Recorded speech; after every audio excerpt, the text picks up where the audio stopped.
I'm attorney Ben Crump, and along with attorney Terry Connors and attorney Ken Abano, we have the honor of representing many of the victims whose families were lost to this senseless violence of white supremacy here in Buffalo, New York at the Tops Supermarket. We are joined by the family of Zaire Goodman, his mother Zanita Everhart, and his father Damian Goodman is present here. We are joined by the family of Geraldine Talley. Her son Mark Talley and his wife Josh Talley are here present with us this morning. We are joined by the family of Pearl Young. Her daughter Pam Young is here with us this morning.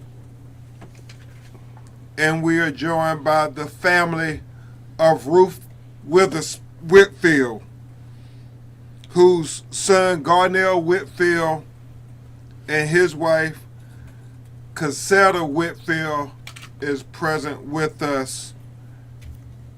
And they're all going to address you this morning as much as they can. Obviously, this was a very difficult morning for them, and as I shared with Attorney Connors and Attorney Abano as we sat in that courtroom, it was just gut-wrenching. And it made you angry all over again to hear how this young white supremacist just so horrendously killed those innocent people who was the salt of the earth. I mean, they were some of the best human beings that you could ever find anywhere. And I sat next to Garnell, and I could not help myself as he wept openly, to have tears in my eyes, and I looked over at Mark Talley just shaking his head. I saw Pam Young with her hand in her face. Zanetta was sitting up front just with a stoic look as they listened to this mass murderer so technically talk as if it was like he was talking about the football game. And it made you angry. As Cliff Jones and I talked, and Mark Talley, we talked about how this young white supremacist, this Peyton Gendron, got everything he wanted. He wanted to kill as many black people as he could. Number two, he wanted to survive, so I guess he can go try to orchestrate other murderers. And number three, he wanted his manifesto to get worldwide attention. And even though I know this is a step in the right direction on our journey for justice, it still is very painful that the goals that he has set out for, he seems to be accomplishing.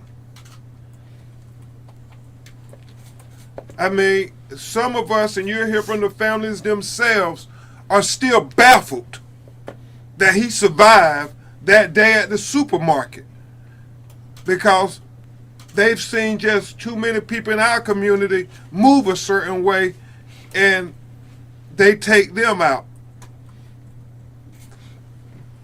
We stand here proclaiming, praying, and demanding that he get the most harsh sentence that anybody can get for these heinous acts of violence. And we don't want it to be business as usual. We don't want it to be marginalized because these were black people. We want the whole world to never let this be swept under the rug.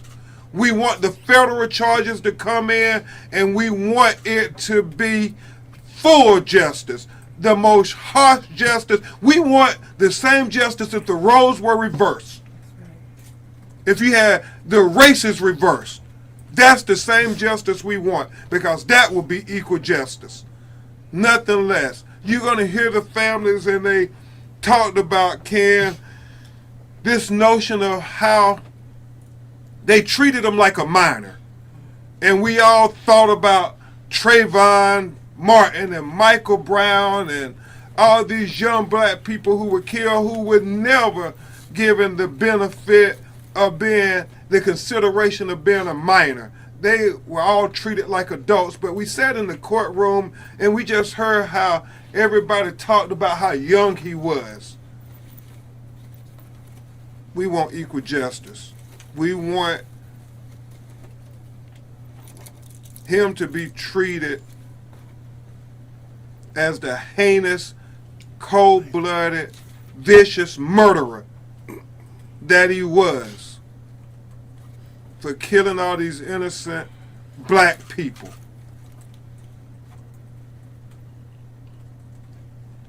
It is emotional, and we are angry. You're going to hear from my great co-counsels, Attorney Terry Connors, who hails here in Buffalo, who his community is very, very personal for him, and he lives here every day dealing with these matters. And he and I talk constantly about how we don't let people forget about the victims of the Buffalo shooting massacre. We know America has a short attention span. So I thank you, Terry, for doing everything in your power to continue to say that their lives matter. And after Attorney Connors, you'll hear from Attorney Abano, and then we'll introduce the families to you. Attorney Connors, thank you. I've sat in a number of courtrooms over the years. I've stood in a number of courtrooms over the years, been involved in a number of cases, many of the groundbreaking cases in this community. But I've never sat in a courtroom and heard such bone-chilling terror as was matter-of-factly spit out of his mouth of that shooter. I almost couldn't believe it. It was as though he was bored halfway through the recitement of the allegations against him. And Ben has said that he achieved most of his goals, and he may have achieved some of his goals that he set out for, but I will tell you this remarkable group of people that I'm privileged to assist in this matter, they have a lot of goals too. And this is just the first chapter of accountability. There is much more to come, because we're going to see that these remarkable people are able to bring something positive out of what is the most horrible tragedy in their lives. And that's what they want us to do. They want us to hold people accountable, get them answers, and we're going to do that. You're going to hear from them today, and they're as remarkable as they were when I first met them. And my heart bleeds for them every time I speak to them and every time I talk to them. But I can assure them that this team that we put together, and not all of us are assembled here, there are many working right now as we speak to you, but there will be accountability, and it will be more than one chapter of accountability. Ken? Thank you, Terry.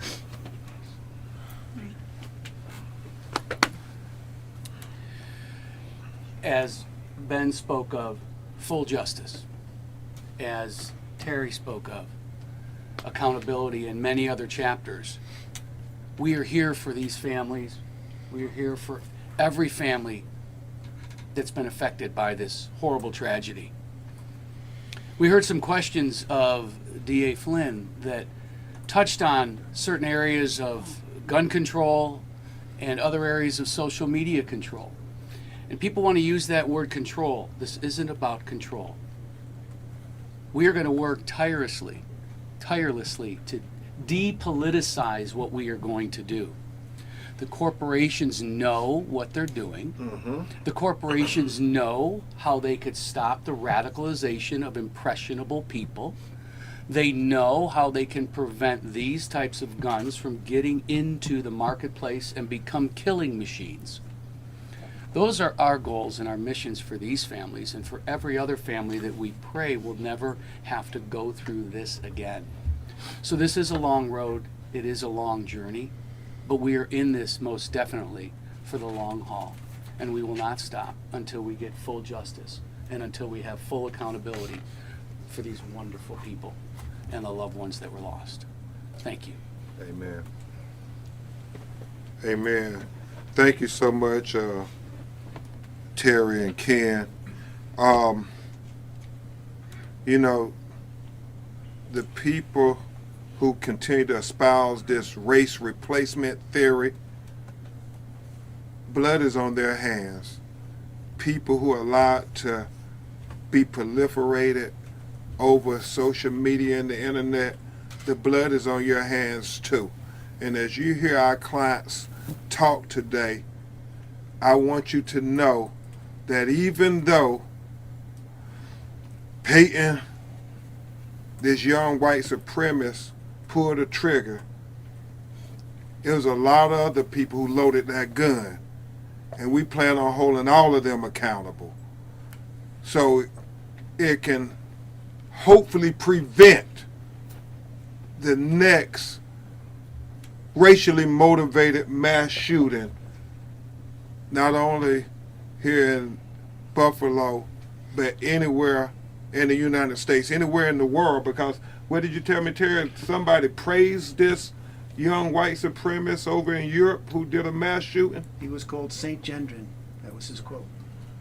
Well, Saint Gendron is no saint. He's a devil. That's what he is. He's demonic. And we should treat him as such. Can you imagine how these families felt in the courtroom when everybody's saying, well, he's young, has he had time to consult with other people? Well, did he consult with those people when he went and shot Pearl Young in the head twice, when he shot and killed Ruth Whitfield? Did he consult with anybody then?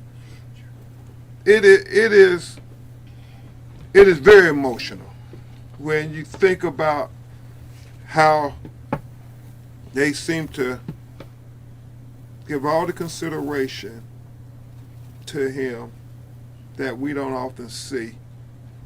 And that's why we continue to say we demand equal justice.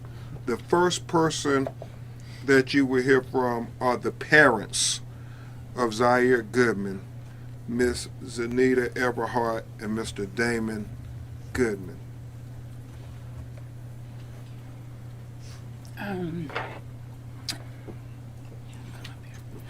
I didn't prepare anything to say. I'll just say that first, thank you all for continuing to cover this story. And today was not easy. Today was hard.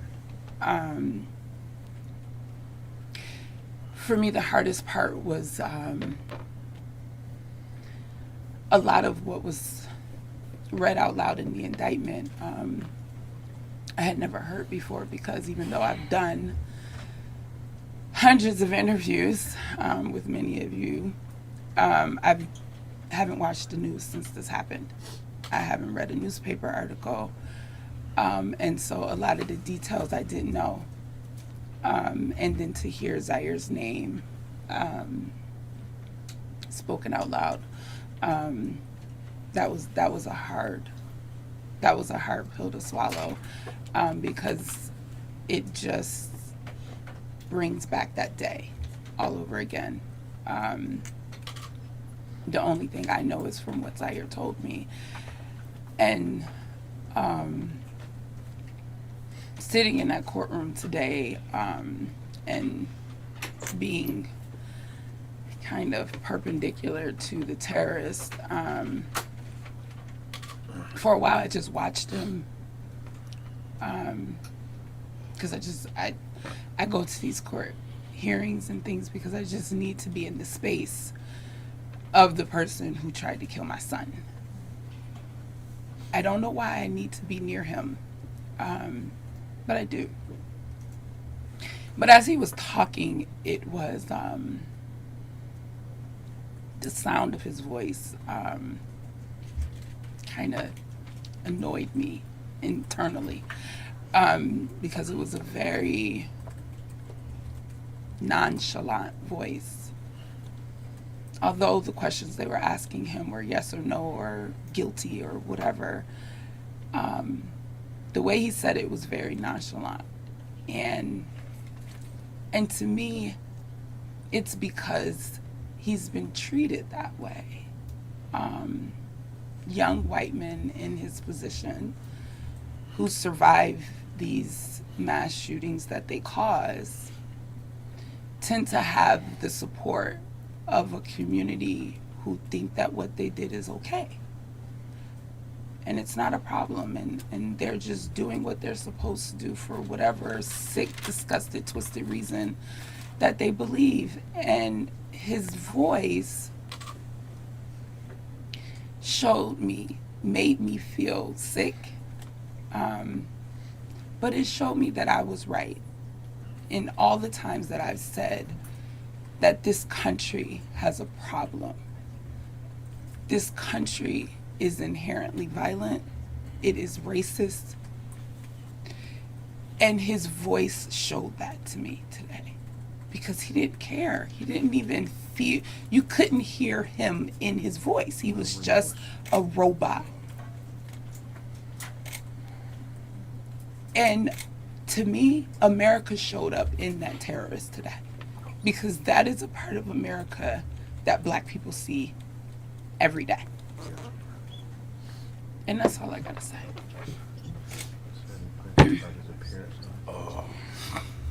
It was just upsetting being in court. Clearly this child is guilty of mass murder. The way he's been treated from day one to this point, for me as Zaire's dad, is unacceptable. These victims had no chance of survival because of his act. Yet he's being extended every courtesy imaginable while he's incarcerated or what have you. And like she said, it's just very upsetting to sit there and watch. Zanetta, do you want to share with them what you said about his appearance with us? Yeah, I mean, it goes to what I just said. His, the way he acted in court, the way he stood there, his voice, there was nothing behind it. And when he walked in, the first thing we said to each other was, wow, they cleaned him up. He got a haircut, you know? He looks like this little 18-year-old child. Boy next. Right? And but that's how America treats young white men, right? We keep them that way. We show them in a way that doesn't make them look threatening. And it's disgusting because if that were my son, if that were Zaire, you know, pictures of him would have been in a hoodie and, right? Like that's how we project Black men in this country. And we clean up our young white kids. They would have made a young Black man a thug. Nobody has made Peyton a thug. He's a thug. He is a thug. He's a demonic thug. But we don't paint his picture like that. Thank you, Zanetta. Thank you, Damon. Next, we will hear from the son of Miss Geraldine Talley, Mr. Mark Talley, who's been doing everything in his power to turn his pain into power and advocacy. Mr. Mark Talley.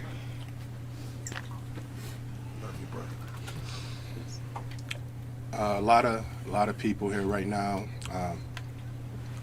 I don't talk to a lot of people in here, a lot of familiar faces, and a lot of the interviews in which I give, I say, you know, I'm introverted and a really non-emotional person compared to my mother, maybe that should be the wrong thing to say.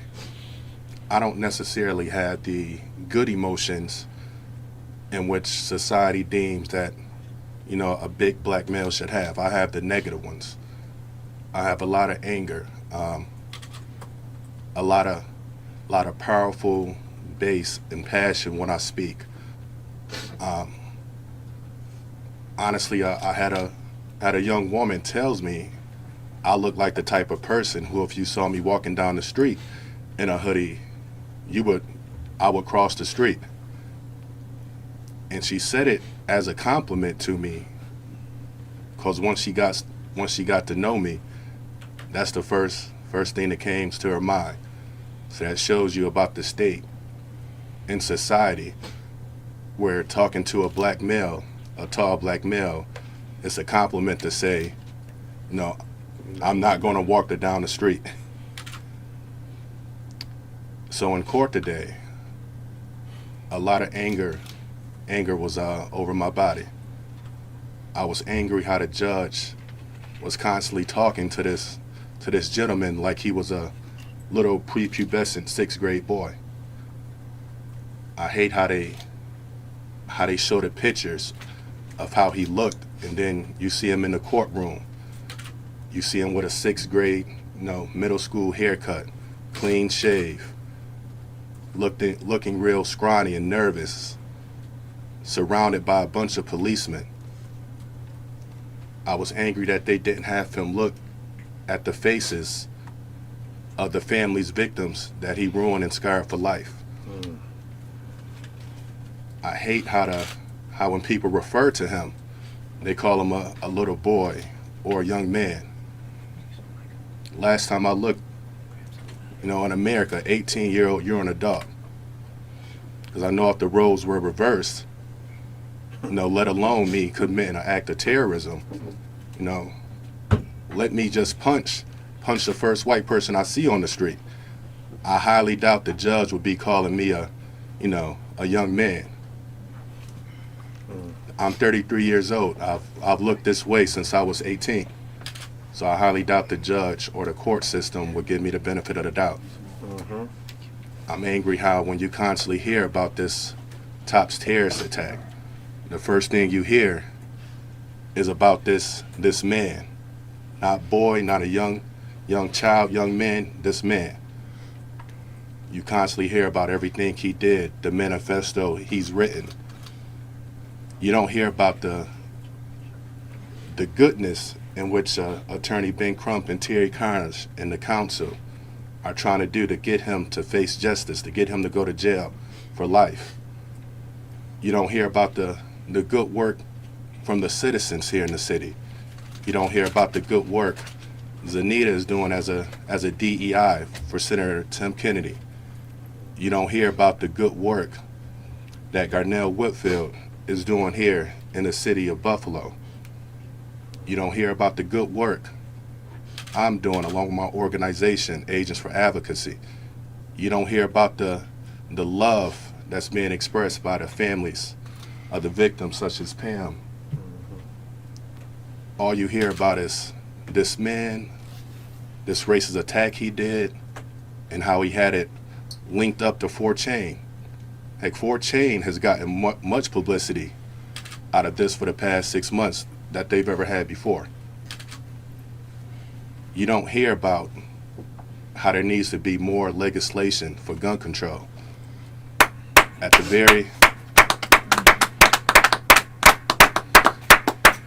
very first press conference that I did at the church with Terry, Ben Crump, Al Sharpton, I said I wouldn't be surprised if in less than a week or two we hear about another racist attack with a semi-automatic rifle. Yeah. Unfortunately, in roughly 7 to 9 days, another racist attack happened in Uvalde. Soon after Uvalde was forgot about, because another racist attack happened in Chicago.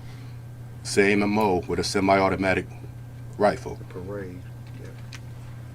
Unfortunately, that lasted for a little bit until we hear about another semi-automatic attack at Club Q in Colorado. And unfortunately, just recently, we hear about another attack with somebody killing 6 people at Walmart.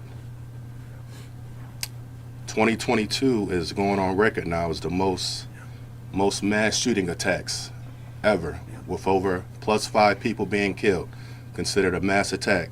2022 has the most so far recorded ever. Yeah, you will have government not necessarily putting semi-automatic rifles at the top of the agenda. They want to decide what women can do with their ovaries and uterus. That's number one. Number two is what schools can teach, in which America was founded on separation of church and state. Although you have government now trying to put their political beliefs and their church beliefs into legislation to stop kids from knowing the history of America. And as always, if you don't know your history, you're doomed to repeat it. And that's been the case over and over again. So, am I happy that he's going to jail for life? At this point, honestly, I don't care, because that was automatic. He was going to go to jail for life. You know, it's documented tons of footage on him. So there's nothing he can plead. You can't plead insanity since he already had this pre-written and pre-recorded for his manifesto. He can't say this wasn't a racial attack, seeing how he had racial epithets on the side of his rifle. So at the end of the day, do I feel that this will cause change in society? Absolutely not. They say America's national pastime is baseball, or America's oldest apple pie. The truth is, racism is America's national pastime. You can look almost through every decade since America separated from the British and see racism has been a part of it. Racism will always be a part of American society, no matter what people try to tell you. From in the past, from now, into the future. So once again, I'm happy he's going to jail. I mean, it is what it is. That was automatically going to happen with the evidence mounted against him. What would make me happy is if America acknowledges its racist history and the racism currently going on now. Because let's just say if me and the man switch places. Let's say instead of me going to Tops and killing 10 and injuring three black people. Let's say I went to Elmwood Avenue. Let's say if I decided to go into Lexington Co-op, have me a semi-automatic rifle. Forget me killing 10 people. If I would have just pistol whipped the first white person I saw in that area, the cops would have automatically been on me, shooting first, asking no questions. Instead, this man got politely escorted out of Tops while in jail for his court date. Got a nice haircut, nice shave, mustache off. They made him look weak and scrawny when he wasn't weak and scrawny and clean cut on May 14th. So what that shows is that America, society, the legal system, the way they prosecute minorities is different from the way they prosecute everybody else. So if I would have went to jail and committed a terrorist attack on May 14th, I would still be looking the same way now. And it's unfortunate that this stuff continues to keep happening. But like I said, it'll keep going forward. America will always make the minority look a lot more rougher and scarier than they are, and they'll just make the average white person look like a prepubescent boy or girl. Thank you, Mark. Mhm. Thank you for bearing your heart and your thought-provoking insight, because that was your mother, Geraldine Talley, who he shot and killed. Cannot say enough about how the enemies of equality won't win this war. This is a very dark moment. Hopefully, it will rally us to our better angels to say these two Americas cannot continue. These two justice systems. We have to make it equal justice for every citizen in America. Citizens like Pearl Young, who was absolutely an angel. You're going to hear from her daughter, Pam, to tell you about her mother and how she felt in that courtroom today. Miss Pam Young. Thank you all. Let me begin by saying a quote that I like to say because I think it's important right now. We need to park right here. We don't need to go fast forward. We don't need to go and drive. We got to park right here. We got to park at why this man didn't end up on the ground on May 14th. We got to park here. Yeah. We got to park at why he came into the courtroom looking all cleaned up. We got to park here because you know what I remember? I remember what the media did to Trayvon Martin. I remember the smiling face that he had when Trayvon Martin, and we heard it and we were all so sad. And then I saw the media change him and put him in a hoodie. But they did the exact opposite today. They made him look, as Mark said, like a pubescent teenager. He was a man. Yeah. We need to park here. America needs to park here and look at ourselves and ask ourselves, why are we doing that? Why is it that we change the narrative when it's a black boy? Why is it that our black boys, when they're 10 and 9 years old, they're called men, but he can be 19 and we consider him a boy still? No, there's a problem with that. We need to park here, America. We need to park here and ask ourselves, why are we doing the things we do? Why do we think the way we think? And it requires us to be introspective. It requires us to start really going deep down on the inside. But if I were to say anything today, I would say, let's park here. Let's think about what happened, why it happened. Let's think about why he was taken into custody when others can have their hands up and they're not taken into custody. They end up on the ground with bullets in them. My mother had bullets in her. I did not know, Attorney Crump, I did not know the full extent until I came here today. And I had been saying to myself, Pam, maybe somehow she was taken immediately, but that's not what I heard today. What I heard was that she was shot a couple of times before the fatal shot. What do you think? How does that make me feel? Now, I've got to go back and relive 6 months of what I thought, and now it's changed. And he gets to come in looking like a little teenage boy. No. We got to park here, America. Are you willing to park? Are you going to go and drive? Go to the next story. Go to the next city. No. Park right here in Buffalo. Ask yourself why it happened. Ask yourself what kind of nation are we that this is allowed? Ask yourself, why are guns on the street that can take so many people's lives in 2 minutes and 3 seconds? 10 people killed, 3 of them injured. Ask ourselves why our politicians refuse to believe in white supremacy. Ask ourselves why the FBI can go in August and testify and they still say that white supremacy is not real. We've got to call it out. We got to park right here. Thank you. Thank you, Pam. My Lord.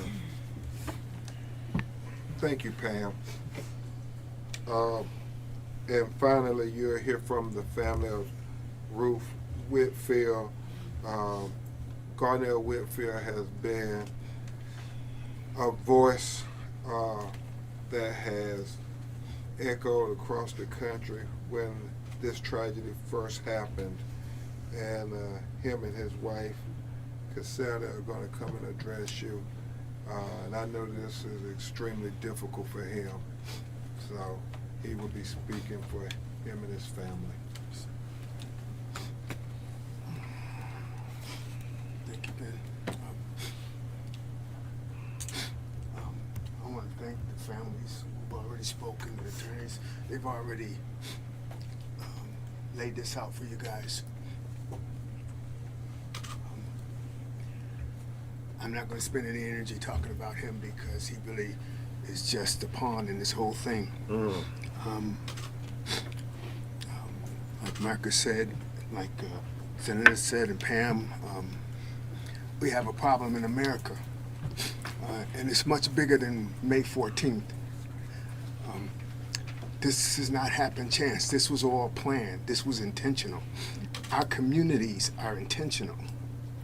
This is different. I've been around the country, as has been said, with other families who have gone through similar experiences, you know, where their loved ones have been shot down. But Buffalo is different. Buffalo, and what makes Buffalo different is the condition of this community before May 14th. Is the reason why he targeted this community. Is because it's segregated, it's under-resourced, underfunded, it's discriminated against, it's criminalized. All of those things led to May 14th. And that's what we got to talk about. I heard a lot about justice today. There is no justice unless we deal with that. There is no justice unless we deal with what facilitated this murder, these murders. We got to talk about that. We got to talk about, you know, the conditions that are in our communities that exist intentionally.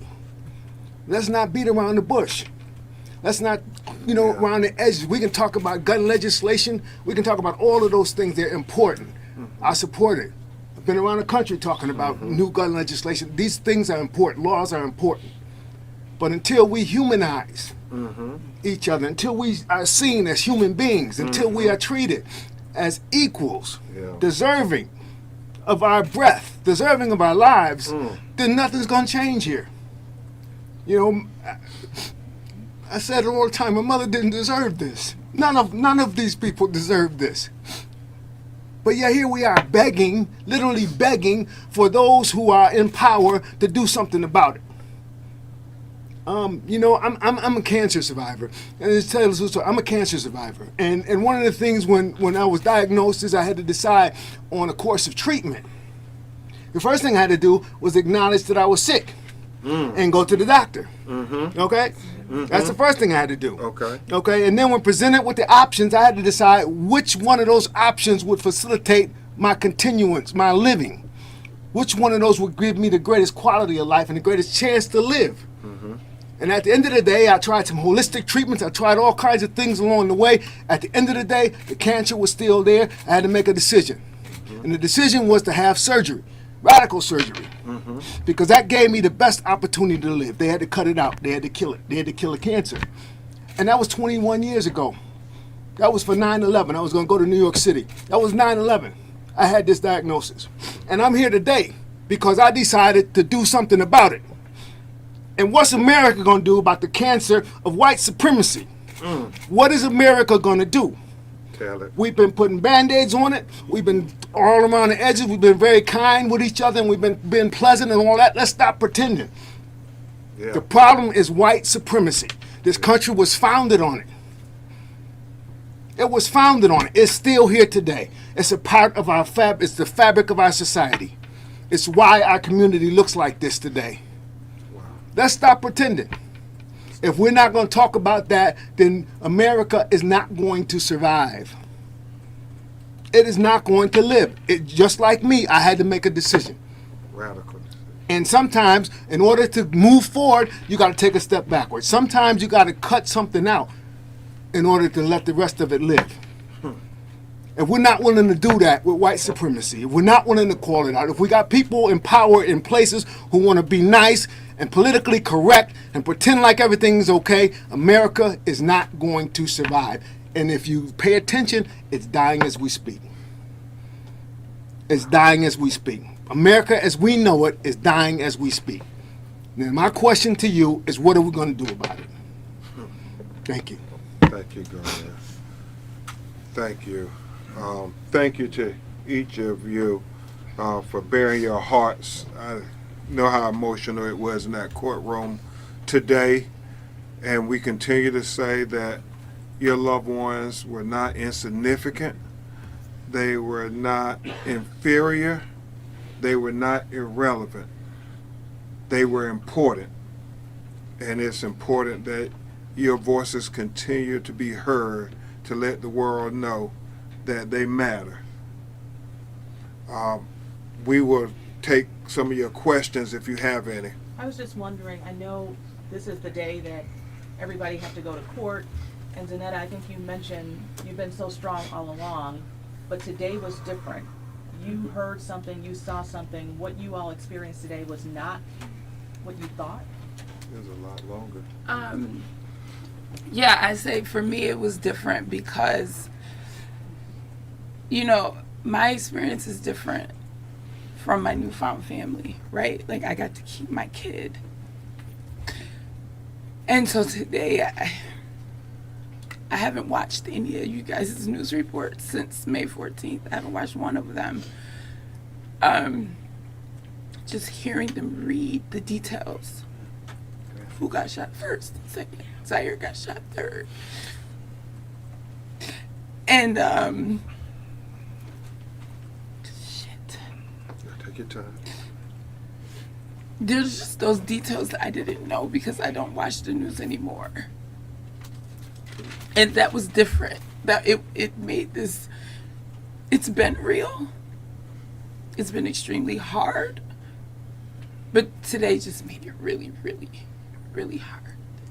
And Zanetta, for those of who don't know, can you tell what happened to your son? Zaire is an employee of TOPS. He works there. He started working there the summer of the COVID pandemic. Zaire was outside of the grocery store taking a cart from an older woman who he said was so wonderful. And when he turned his head, that's when he was shot. Zaire was shot in his neck, and the bullet exited his back right above his spine. Zanetta, Yeah. how is Zaire doing? Zaire is doing well. You know, he's injured, right? Like, we're not gonna act like, you know, Zaire was badly injured. But Post-traumatic stress. he miraculously survived that gunshot. The doctors told us, they said an inch left, right, up or down, Zaire wouldn't be here. They still don't know how that bullet missed everything. And so Zaire is dealing with that still, right? He goes to therapy once a week. He's, you know, dealing with survivor's guilt. Like, he's 21, you know, and this is a lot of weight on him. This is a lot of weight on him. And this is why, like, he doesn't like to come to things like this, because he doesn't want people, he doesn't know what to say half the time, because he feels bad that 10 people died. He feels very, very bad about that. But he's physically getting better. He's well. We got a chance to take a vacation so he could get the hell away from all of this. Yeah, but it's rough, you know. Yeah. Attorney Crump, you also talked about, and the families talked about, the shooter and how he was presented in court. And you've seen Trayvon Martin, what we saw with George Floyd, everyone else. Why does that keep happening, and can the change be made with that, with the perception? How do you change that perception that's out there of our black men? A lot of it goes to what Garnell Whitfield said. It has to be a radical change. You have to acknowledge the sickness. You have to acknowledge the reality. Trayvon Martin, Michael Brown, I mean, all these young teenage black boys who were killed. 12-year-old Tamir Rice. What did the police say? He thought he was at least 21. Our young boys are immediately propelled into adulthood. Nobody ever sees a young black person as a child. And we don't kill anybody. These people didn't kill anybody, but when you have young white mass murderers, we, as Pam said, and Mark Tyler, we offer up every excuse in the world. They were confused. They were manipulated. They listened to people on cable news. We come up with every excuse in the world to try to explain away the god-awful mass murder. They have never done that with a young black person. Even when we're the victims, they don't give us that type of consideration. And the only way we're going to change it is if we acknowledge that we have an issue. And until America deal with this issue of white supremacy, we can't solve it. We keep trying to look the other way. We keep trying to say it's not that bad. You know, it's not that important.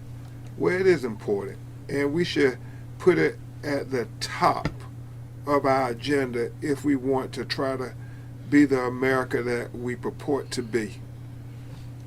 This question is for the family members. You'll all have the option to talk to address the shooter. Will you do that? And if so, what do you say?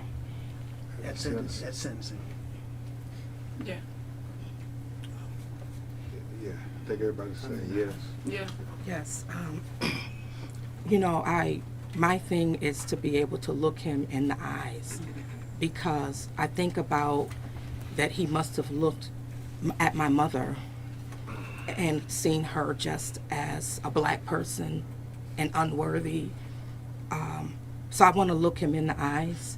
I want him to see me, and not just because I'm a black person, but I want him to see me and for him to know that he has caused so much pain to so many people that we did not deserve, that he took from us some of the best in our community, that he came from his community and took those who are wonderful in our community. But you know what I always say, he does not deserve to get a whole lot of attention. Now, do I want to keep what he did out there? Absolutely, because we have to acknowledge white supremacy. We have to acknowledge where it came from. We have to acknowledge that there were thousands of thousands who were watching this on Twitch. We have to acknowledge that in America, there are people that took joy out of seeing him kill people. That's a reality. That it might be some students that are in your children's high schools, your children's colleges. That's why I said we got to park here. We got to have the conversations. So absolutely, I have seen things that I want to say to him. Amen.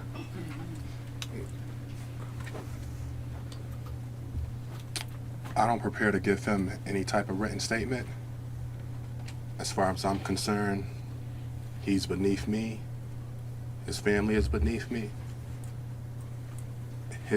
Anybody who he's ever came in contact with is beneath me. His community knew that he had problems and did nothing to try to mitigate it. The only hope, joy, and pleasure in my life is that he gets sentenced and has to remain here in the city or close to it. I don't want him going out to Niagara Falls County, Cattaraugus County, Broome County, Alden County. I want him to stay right here in Erie County, whether at the holding center or someplace else nearby.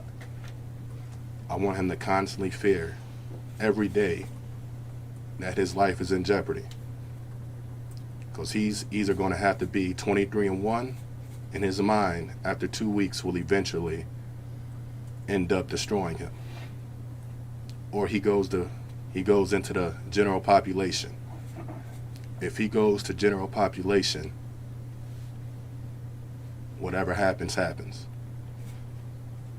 So I want him for the rest of his life to constantly have to think his life is in danger. I want him to have to live with that fear. I want that fear to eat him up inside. because that's the same fear that my mother went through. She was the last victim. I saw the video when it first started leaking, and I saw the 2 shots going into the side of her head. So I want him to feel the fear that my mother felt, that something horrific is going to happen to him. And I think the best chance of that is going to happen in Erie County. May sounds dark, may not be the right thing to say. I really don't care.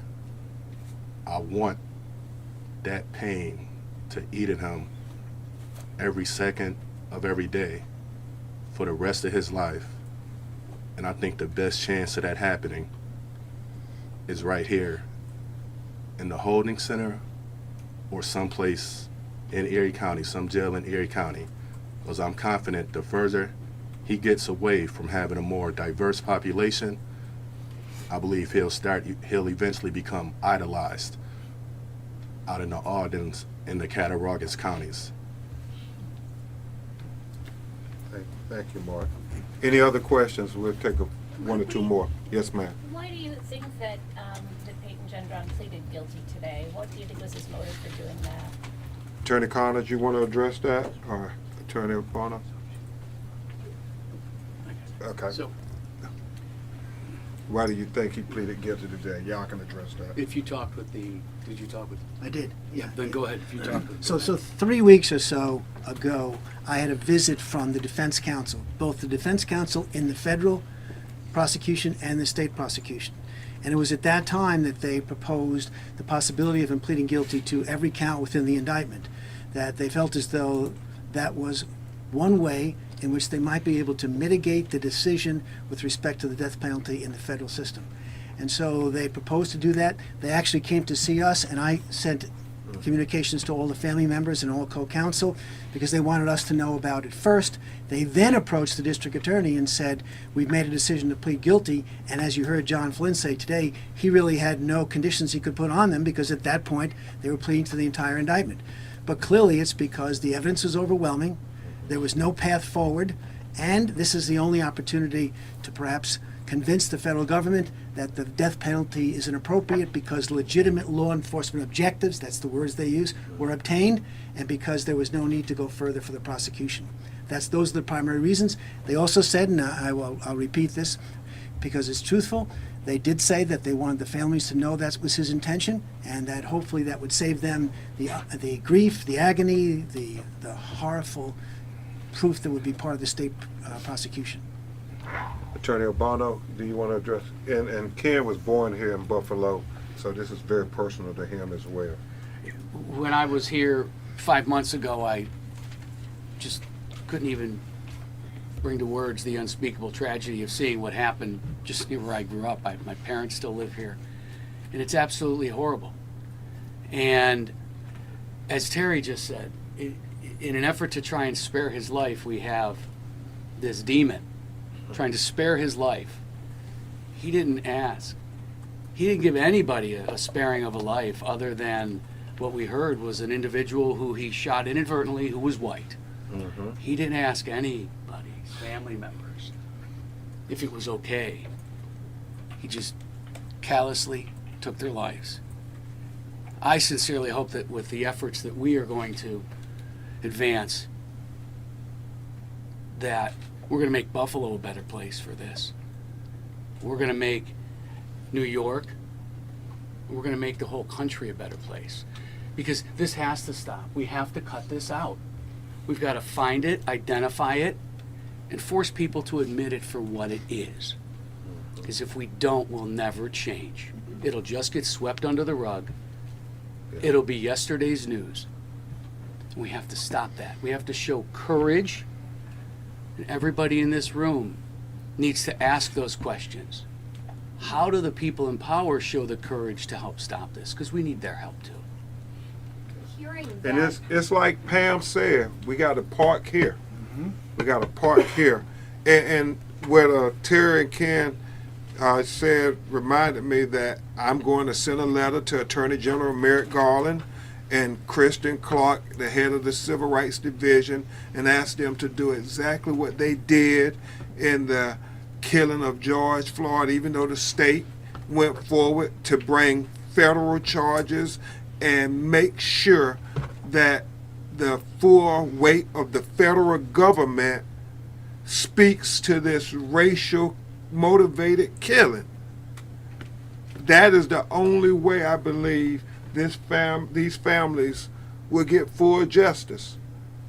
They need everybody who can do something, whether on the state or the federal level, to do something. Because I think Ken is right. Terry right. He entered this plea because there's no death penalty in New York. And I'm not saying that I subscribe to the death penalty, but I want the most harsh sentence for this heinous act of violence done to people just because the color of their skin. That can never be forgotten. You know, they say a picture's worth 1,000 words, well, a video is worth a billion. And when you look at that video when he shot the white employee and then apologized to him, I didn't mean to do that. I only wanted to shoot black people. That video should be played over and over again. So what Garnell Whitfield said, America could see what is the reality here. This was a racial motivated killing because people keep talking on cable news every night in America about this race replacement theory. And I know a lot of y'all are tired of us talking about it. Well, imagine us who have children who have to live under constant threat that somebody is going to subscribe to this ridiculous theory and go out and kill my mother. You know, that's what I think sometimes our white brother and sister forget. That, you know, y'all get tired of hearing about it. Can you imagine having to live with it every day? You know, Garnell and Pam, they had no idea that some young white kid was going to be radicalized and it was going to be their mother.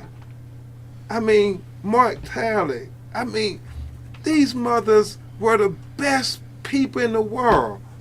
They probably would have prayed for him. And so that's why we so aggravated, because it just seems to be business as usual, sweep it under the rug. It's not that important what happened in Buffalo. Well, it is to us. And it should be to everybody. I'm sorry, it Sir, does could get I- emotional. If I could ask, this really was the first time that they detailed what happened to who, when, in court. We heard it in court, and then the DA talked about it again. The names were given, how they were shot. What do you think about that? Was that too graphic, or is that important? No, unfortunately, it's both. It's very graphic, but it's important because people need to see the picture of hate. You cannot say that it's not reality in America. It is reality. You know, Terry and I talk constantly about the intimate details of what happened there, because that's the only way we're going to have a chance of holding these social media companies accountable. That's the only way we're going to be able to hold responsible the people who loaded the gun. He shot it, but others loaded that gun.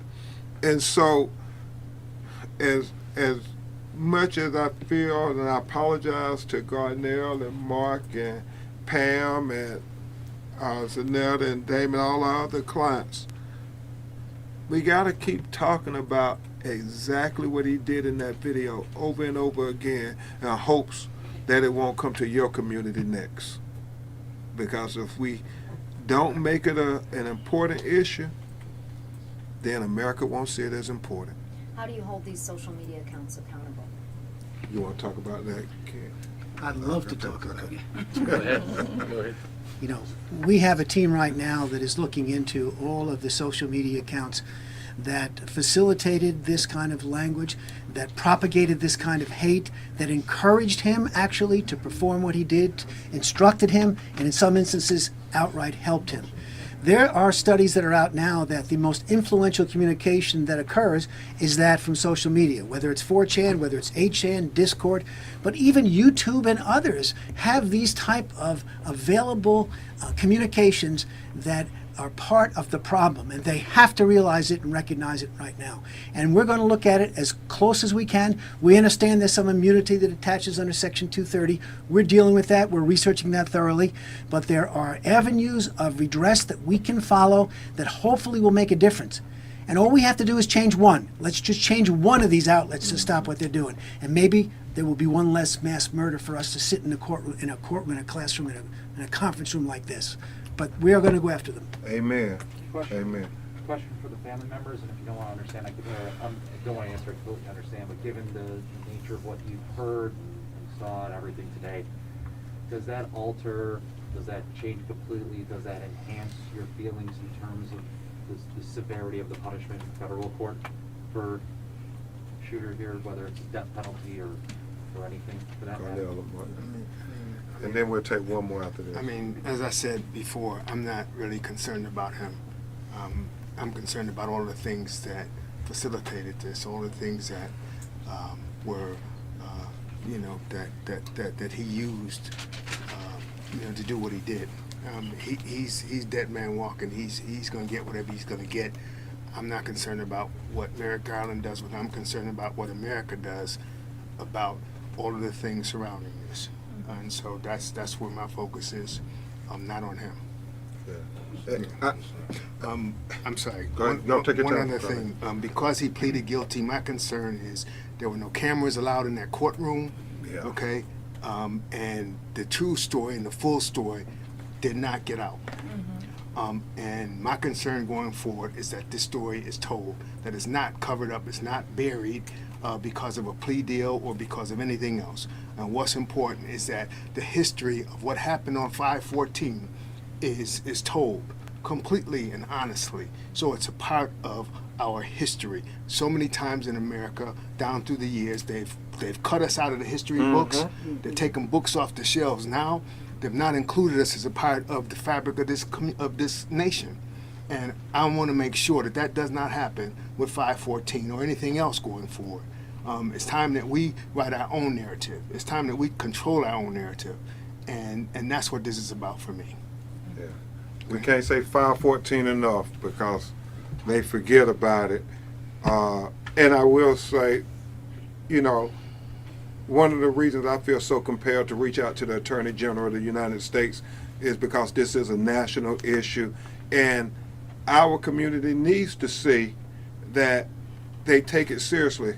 Now, this Justice Department has done a lot of historic cases when it comes to racial justice and racial reckoning in America. When we think about George Floyd, tragic killing, and we think about how Ahmaud Arbery was lynched in Georgia.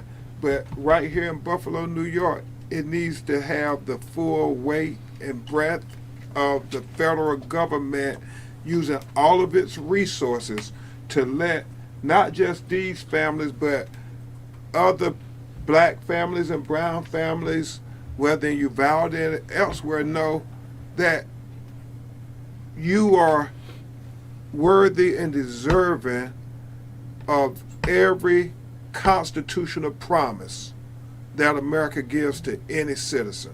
That's why I want Merrick Garland and the federal Department of Justice to bring the charges against this young, white, demonic supremacist.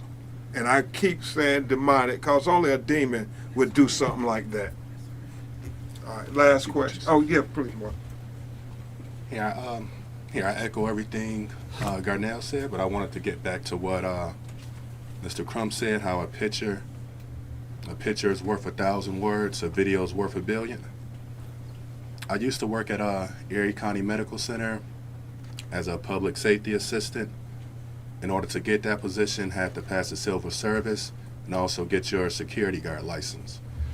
In the act of getting a security guard license, they make you watch this video. And the video was a school shooting that happened in Florida. And it showed these two white students going around with semi-automatic rifles, basically taunting all of the children left hiding on their desk or pretending to be dead.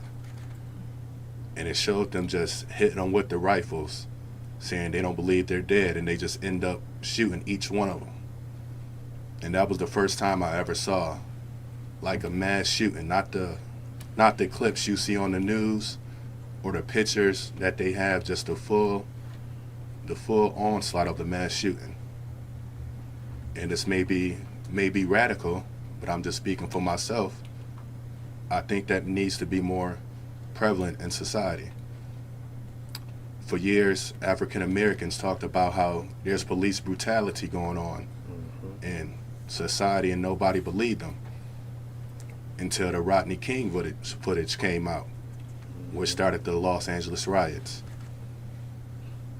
You had nobody believe the crack epidemic was as bad as it was, till you had HBO documentaries going out showcasing the effect and footage of what crack does to an individual and their families. With the opioid crisis, same thing. You had all of these documentaries going out showing all this footage, real life footage of people doing whatever they can to get opioids. Was there shooting them in their neck, arm, or genitals? They showcased it. The Black Lives Matter movement, that never would have got started and happened as fast as it did without the footage showing the policeman with his neck on George Floyd, with his foot on George Floyd's neck for roughly 8 minutes. And I think that's what they need to start doing with more of these mass shootings. Like I said, I watched the entirety of the footage. And it's one thing to constantly talk about racism in America, or talking about mass shootings, banning semi-automatic rifles. But until you actually see somebody with an illegally modified semi-automatic rifle pointing at people and just shooting them, you can't feel the pain and sorrow of what it is. Thank you, Mark. Hopefully we'll all, as Garnell said, remember 5/14, and we will refer to the murderer of their mothers and fathers as a demon. No more trying to make him look like the clean-cut young boy next door. Nah, he was a demon. And if he did this to your family, you would be thinking he's a demon. Because he did it to our families, I don't want you to think anything less. We thank you. We will keep you updated. Attorney Connors, is there anything else?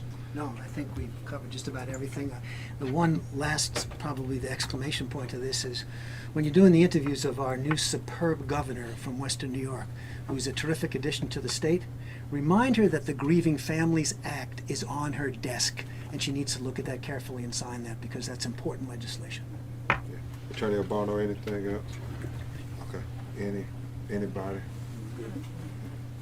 Thank you all. We'll keep you updated. Any questions?